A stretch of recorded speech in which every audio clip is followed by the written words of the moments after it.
Fala, fiel, beleza? Mais um vídeo no canal, rapaziada. Dessa vez vamos reagir aí à entrevista do Hugo Souza. O Hugão deu a entrevista aí pra TNT Sports, né? Falou sobre a seleção brasileira, falou sobre o Félix Torres, que o Félix Torres, ó, tem que depositar na conta dele uma grana aí, porque ele salvou o Félix Torres, né? Comentou sobre a carreira dele e sobre o que ele fez, né?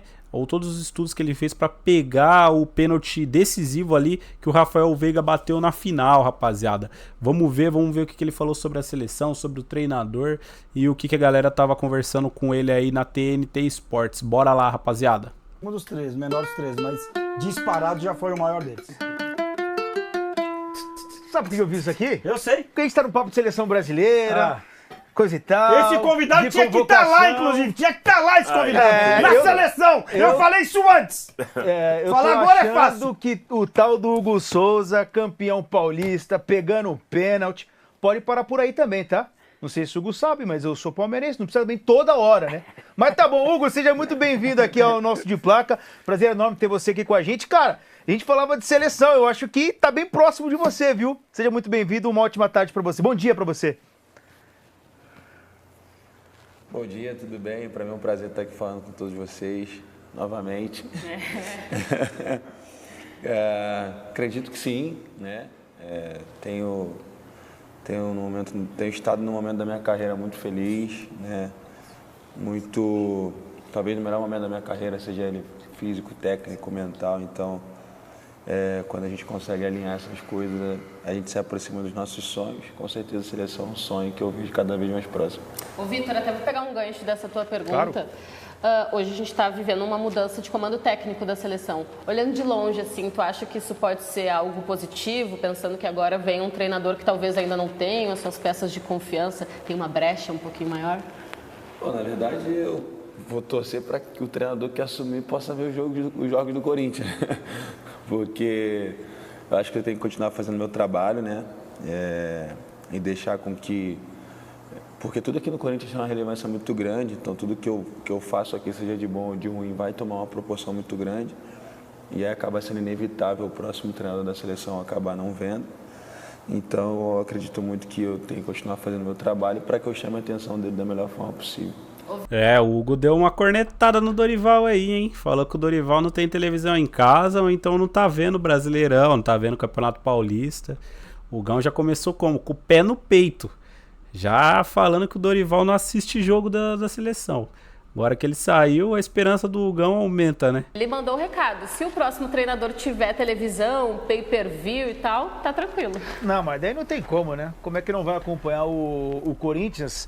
Até porque a fase é muito boa do Hugo, é impressionante, cara. Impressionante mesmo. Posso Tô falar nessa do com o treineiro? Ricardinho, com o Pierre e também com o Vitor Não, Sérgio não, Rodrigues. Manda, Ricardo Martins. Eu quero falar do treino, porque agora é fácil, viu, Hugo? Falar que você tem que ir pra seleção, tal coisa e tal. Eu falei lá atrás você tinha que ir pra seleção. Agora todo mundo vai falar, agora Falou é fácil. mesmo. Pior que ele falou mesmo, hein? Eu falei mesmo. Sabe o que eu queria que você falasse, Hugo? Dos meus amigos, Ramon Dias e Emiliano. O cara de Queria pau, que você né? falasse deles aí, da importância deles para essa conquista de Campeonato Paulista. Eles chegaram com o Corinthians afundado, próximo da segunda divisão, foi a pré-Libertadores, é eliminado, cai para a Sul-Americana e ganha o Campeonato Paulista. O quanto foi importante a dupla Dias nesse Corinthians aí. Um abraço para você. Obrigado. Eu acho que a importância deles foi mais na nossa parte motivacional, né? Eu acredito que a equipe cada vez mais está bem madura enquanto ao que fazer dentro de campo, ao que o treinador pede, ao que ele pede taticamente. A gente tem conseguido se comportar muito bem dentro de campo. Eu acho que nosso time também aprendeu, nós jogadores, aprendemos uma lição muito dura com a eliminação na pré-Libertadores, que todos os jogos a gente precisa ter a postura de Corinthians, todos os jogos a gente precisa ter uma postura adequada, porque se a gente relaxar um pouquinho, qualquer equipe vai passar por cima da gente, até porque no futebol não tem nenhum bobo. E por mais que você tenha uma equipe melhor, talvez até em qualidade do que o seu adversário, se você não encarar com a melhor postura possível, aquela equipe pode diferir, como aconteceu com a gente. Tem que competir, né? Além de jogar, tem que competir. Nós jogadores aprendemos a lição ali, nessa pancada que a gente sofreu, mas então ter que parabenizar tanto ao Ramon quanto ao Emiliano por ajudar muito nessa nossa parte motivacional, né? Porque a gente precisou virar uma chave e entender que já tinha passado, que agora para frente a gente precisava mostrar a cara do nosso grupo, a cara do nosso Corinthians, a cara do time que a gente é e dar uma resposta também para o nosso torcedor, que é o nosso maior patrimônio e é quem a gente procura sempre dar alegria. Deixa eu voltar aqui com o Piero. O Hugo Piero, ele é corintiano, né? E aí eu já mando uma pergunta pra ele. E não é porque o Hugo tá aqui não, viu? Mas eu quero saber, já é ídolo do Corinthians? Porque, cara, é impressionante como a situação do Corinthians estava lá atrás e como ele vira um personagem conquistando um título, né? Meio que coroando tudo essa história de superação, né? Eu tava na Neoquímica Arena no final, no título e eu digo que a maior comemoração que eu já vi na Neoquímica Arena foi o pênalti defendido pelo Hugo na final do Campeonato Paulista. E pra mim, desse elenco, ele já é um cara muito identificado e tá num caminho bacana pra construir um ídolo histórico do clube. Eu queria até ir nessa linha, Hugo, pra falar contigo, porque quando você chega, era uma época de um Corinthians muito fragilizado, o torcedor muito fragilizado, com a saída do Cássio, que foi traumática, a saída do Carlos Miguel, que foi traumática, e eu percebi na sua estreia contra o Criciúma, quando eu tava lá na Neoquímica Arena, você querendo chamar o torcedor, querendo se portar como um cara que chegou pra assumir a posição de goleiro titular do Corinthians e se identificar. Isso foi uma estratégia sua? Do tipo, pra eu dar certo no Corinthians, com uma torcida que tava nesse limbo de ídolos, eu preciso chegar e me identificar com os caras. Essa era uma estratégia sua, de fato? Chegar e, não vou lá aos poucos, eu vou mostrar que eu sou goleiro titular do Corinthians, eu vou me identificar com o torcedor, eu vou me conectar. Era essa a mentalidade? Na verdade, a mentalidade era de dar o meu melhor dentro de campo e dar uma volta por cima na minha carreira, né, em si. Mas essa identificação ali com o torcedor, toda essa conexão que eu acabei criando junto com a arquibancada, eu acho que foi muito natural, não foi nada pensado, assim, nada estratégico a ponto de pensar antes de fazer. Eu sou um cara muito enérgico, eu sou um cara que eu comemoro como se eu fosse um torcedor dentro de campo, sou um torcedor dentro de campo, por mais que eu não tenha sido criado dentro desse clube. Tudo que eu vivi aqui me fez amar a meu dia a dia, amar o clube, amar as pessoas que estão aqui. Então, assim, eu acho que tudo foi feito, tudo aconteceu de forma muito natural, né? Eu acredito muito que pela minha história de vida, que na minha vida nada foi fácil, né? Assim como a maioria de vários outros atletas que têm o sonho de mudar a realidade da família e tudo mais. Então, na minha vida, eu sempre fui um maloqueiro sofredor. Então, combina com o que é realmente o sentimento do corintiano, e essa identificação rápida pode ter acontecido justamente por isso. Acredito que isso me ajudou bastante a cativar o coração das pessoas, porque se tem uma coisa que eu vi e muito, né, não só do torcedor para o atleta, mas aqui dentro do clube, é que o lado humano aqui ele é muito cativante, sabe? As pessoas, elas respeitam o teu lado humano, sentimental, o que você demonstra para elas em relação a isso, elas respeitam isso. Então, talvez isso tenha me ajudado bastante a criar essa identificação tão rápido que nem eu esperava.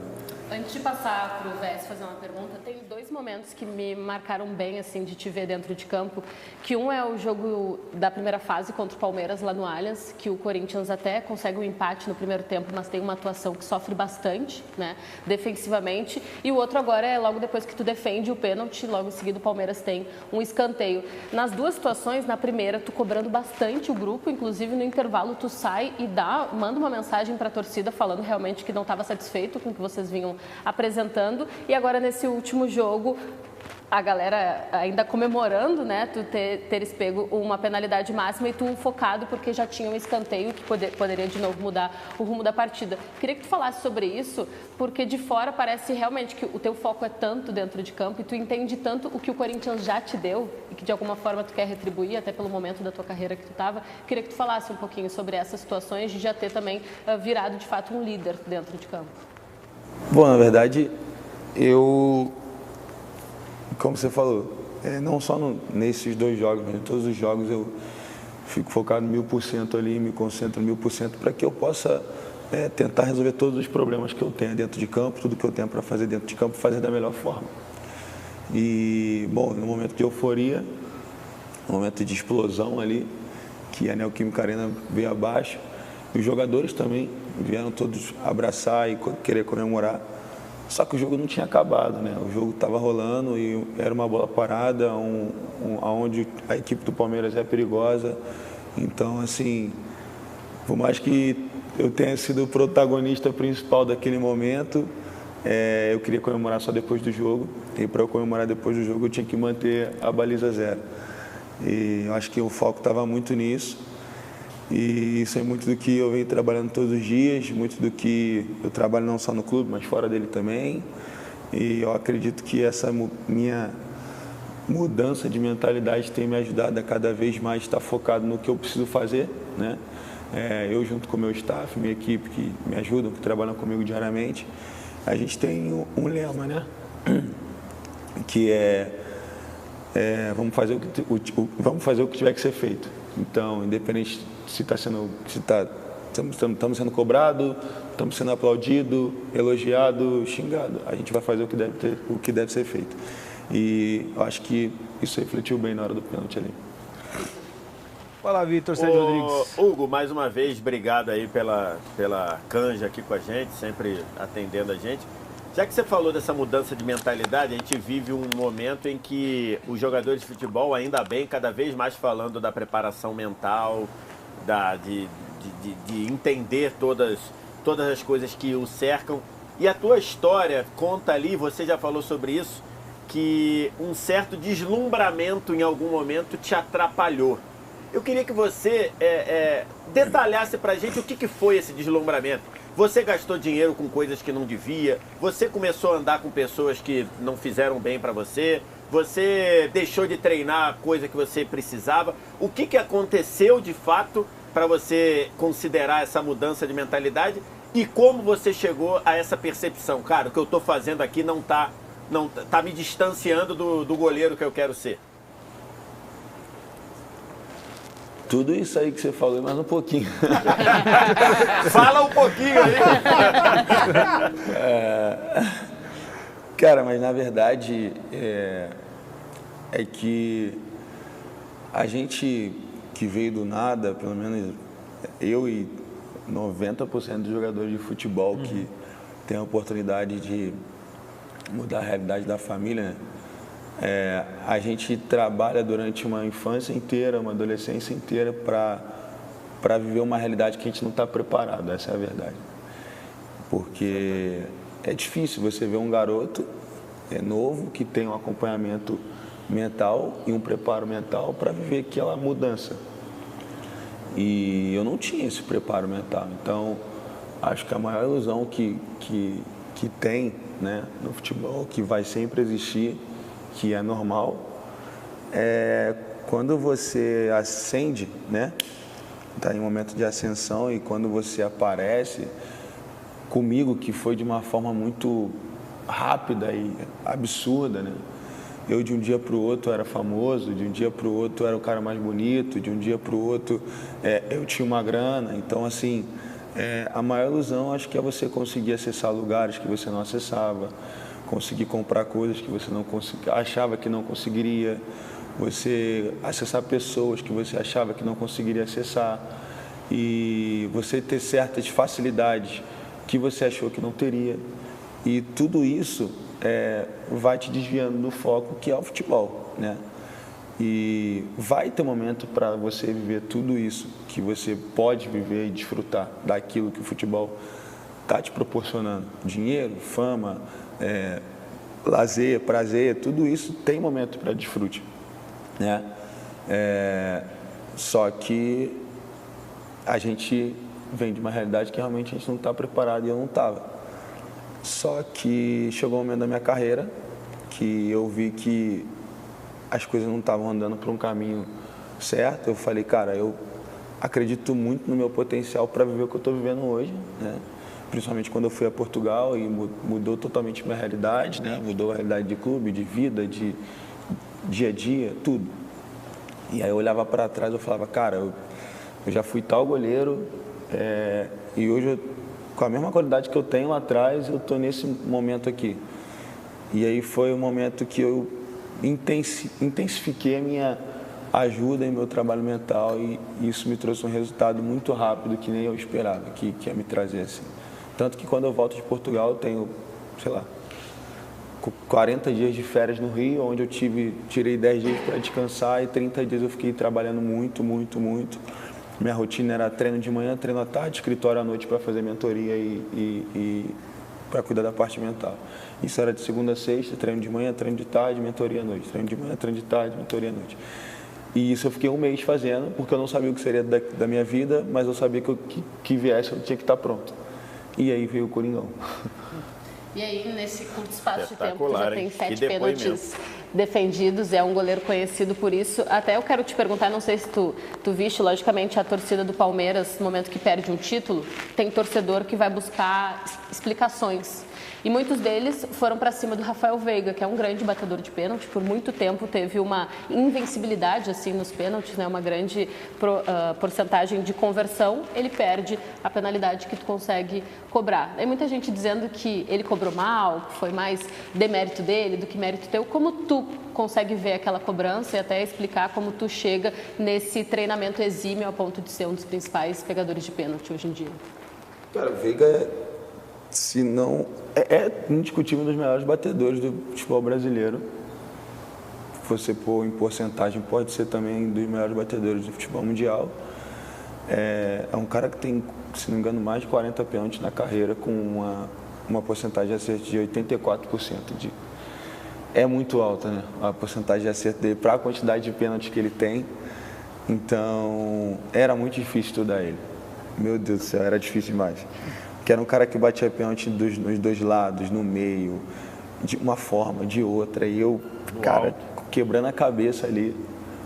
Exato, no alto, embaixo. Então, assim, eu quebrei a cabeça, não só eu, mas o Marcelão, que é o nosso treinador de goleiro, Marcelo Carpes, e o pessoal da análise, que eu tenho que agradecer muito a esses caras, o Anderson, o Raoni, o Aurélio, o Fábio, porque o que esses caras me ajudaram nesse estudo foi, assim, de tirar o chapéu.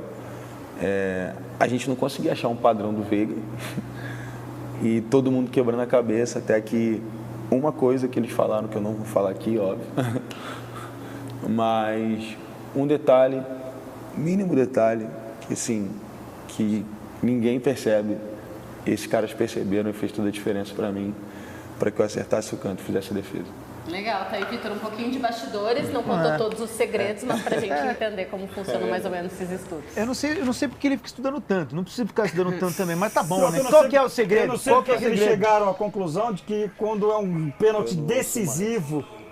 Ele não tá ouvindo. Tá ouvindo ainda? Foi? Tô ouvindo. Ah, agora sim, boa, vai lá. A informação que eu tenho é que eles chegaram à seguinte conclusão. Quando é um pênalti decisivo mesmo, um pênalti, o Veiga vai no canto que ele foi. Vai no canto que ele foi. Quando é um pênalti assim, Pênalti pesado. esse pênalti é pesado, esse pênalti é decisivo. E aí estudaram, o Hugo não tem que falar sobre isso, acho que a risada já fala, ele foi e pegou. E é o seguinte, ô seu Hugo, eu tô triste e feliz com o senhor, porque o mundo sabe que a minha filha, 15 anos, ela é corintiana. E ela foi a Neoquímica. A hora que tem o pênalti, ela começa a chorar. Já era! Já era! Aí ela fala assim, não mãe, acho que já não era não, porque tem o Hugo e ele vai pegar. Então você faz ela chorar de tristeza e depois de alegria, viu? Pô, ainda bem que eu consegui fazer chorar de alegria depois. Se não é chorar de tristeza, eu e ela junto.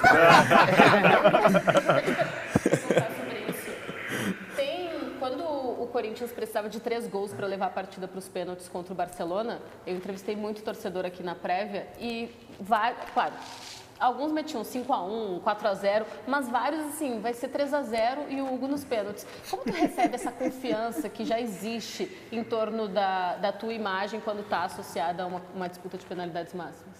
Eu acho que eu fico feliz, óbvio, porque isso é fruto do que eu fiz até aqui, graças a Deus, né?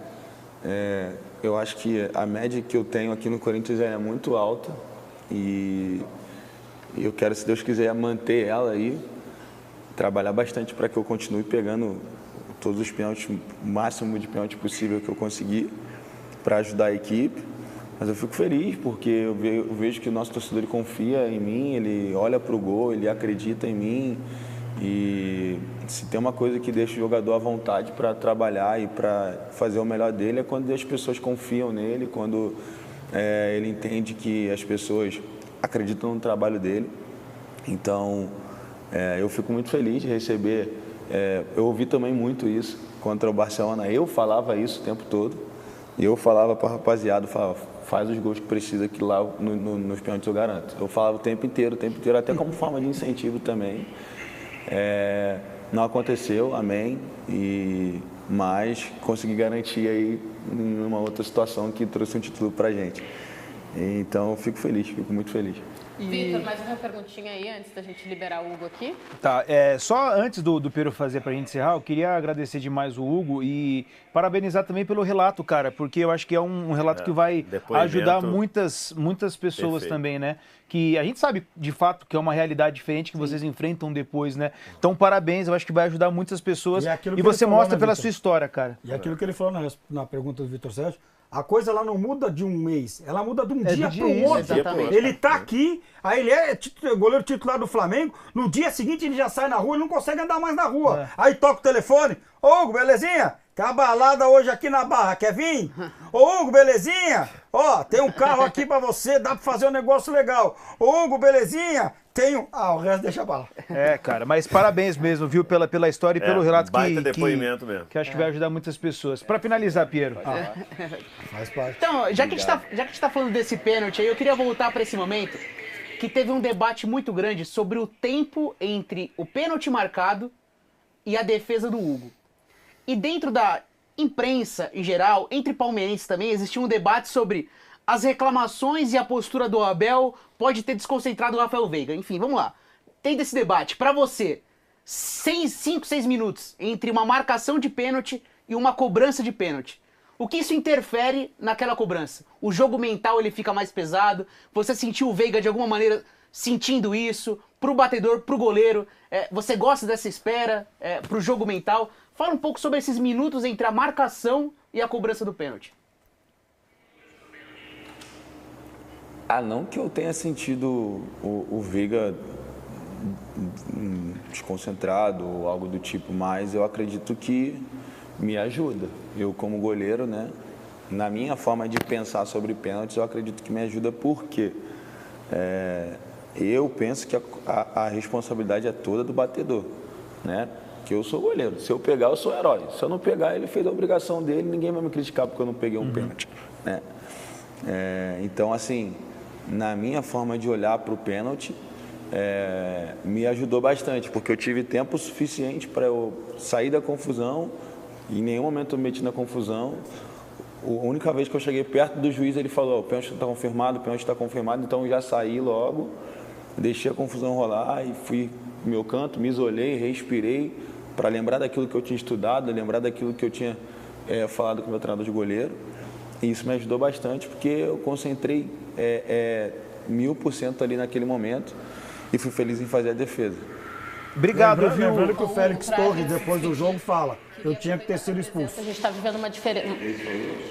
Não, eu falei o seguinte, Como é que é? Repete aí. Depois do jogo, na festa ali, do título, eu perguntei pro Félix Torres, né? Você acha que você tinha que ter sido expulso? Ele falou, eu tinha que ter sido expulso. Ele falou que tinha que ter sido expulso no pênalti e não foi. Sincero. Ele tem que me mandar um pix. Né? Sensacional. E o árbitro, o Candançan, tem que mandar um pix pro Félix Torres, porque salvou a arbitragem dele sendo expulso no lance seguinte. Porque senão o Candançan ia ouvir até a vida.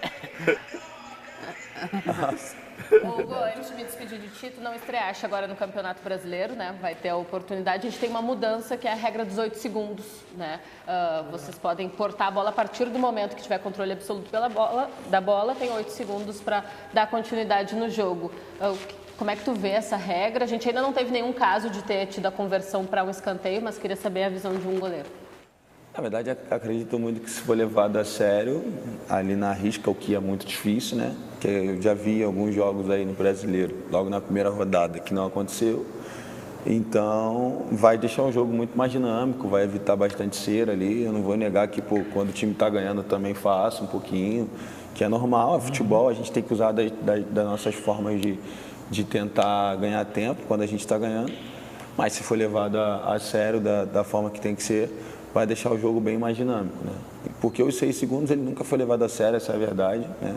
O goleiro tem 6 segundos com a bola. Isso é uma grande mentira do futebol, que está lá escrito no papel e ninguém nunca levou a sério, né? Então, assim, eu já passei por situações onde eu fiz cera, onde sofri com cera, então...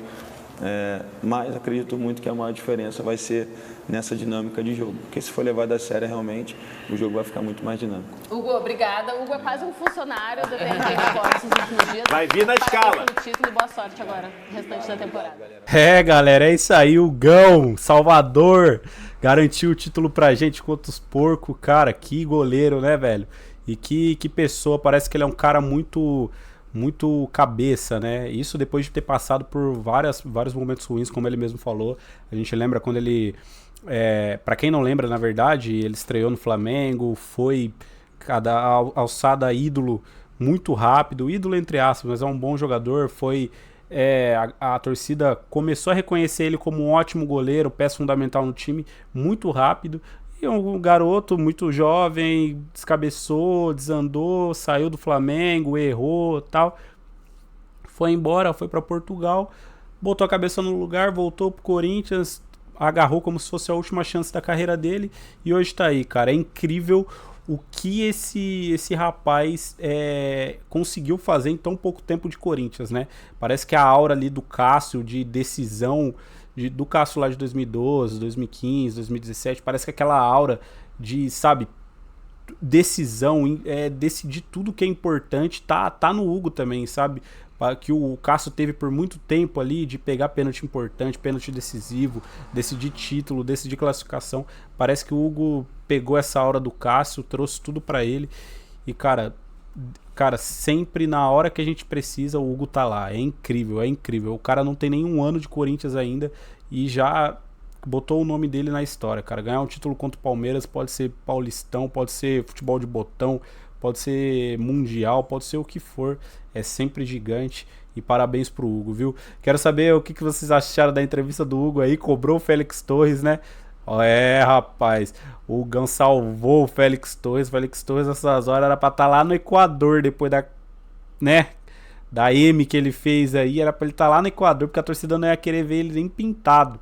Mas enfim, o Hugo salvou, cobrou a CBF. Também o que vocês acham? Ele fez certo de cobrar aí, falar que o treinador aparentemente não tá vendo o jogo do Corinthians, né? Deixou aquilo ali no ar ali. E é isso, rapaziada. Quero saber o que vocês acharam da entrevista do Hugo. Se inscreve no canal, dá o like. E é isso, rapaziada. Valeu, falou e vai Corinthians.